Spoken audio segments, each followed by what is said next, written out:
brick in the works.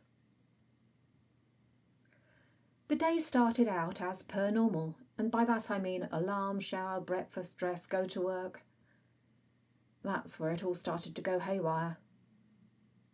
The first call I received was from a house tour around Cornwall, which is one of our most popular destinations.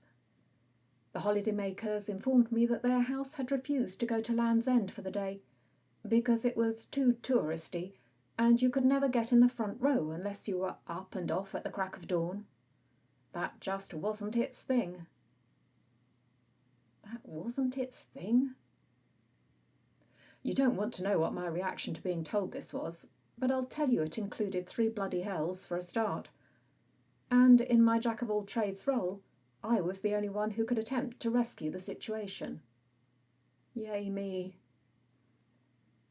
When I finally managed to log into the Wi-Fi feed, some call it the brain, because they like to think of AI as living, things were not as they ought to have been.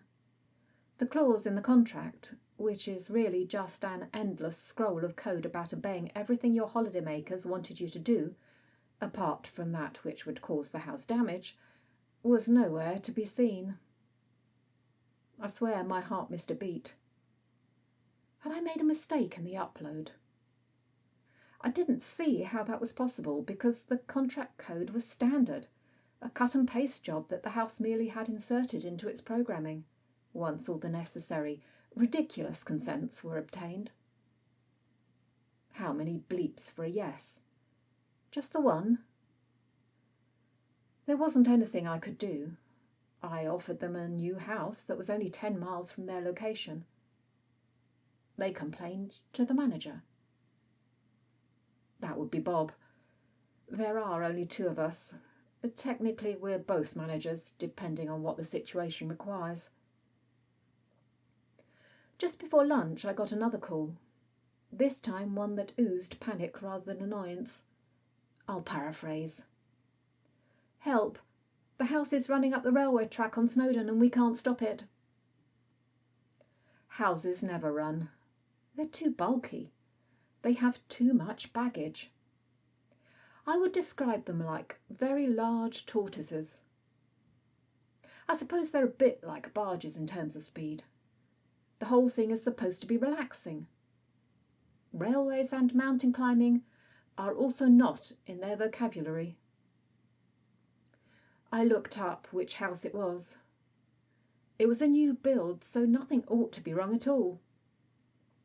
Everything we require is built in from the start, no upgrades needed. At least that was what we'd been told when we purchased them.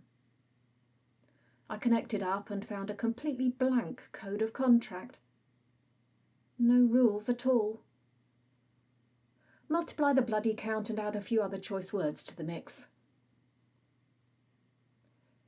Have you asked it nicely? I said in my politest voice, with a bit of a nervous wobble trying not to give the game away. They hadn't. It worked, thank the house fairy. If you could call a house sat on a railway track halfway up a mountain a success. They probably had a fantastic view. It was me who had to tell Bob about that one. I think he lost the ability to speak, because no words came out. He did decide to start checking up on every rental we had, though, just in case. The third call, which came before we'd finished speaking, was of a more personal nature. It was from my neighbours, a dear old couple who wouldn't say boo to a housefly. They told me that my house, my precious abode, had upped and moved into their garden, completely crushing all the flower beds and making their pond into an underground pool.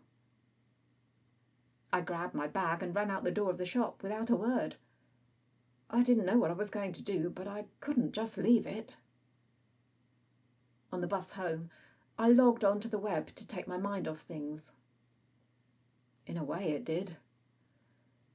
The no distractions rule we'd implemented at work because we were so bad at being sidetracked by social media had isolated us from the world.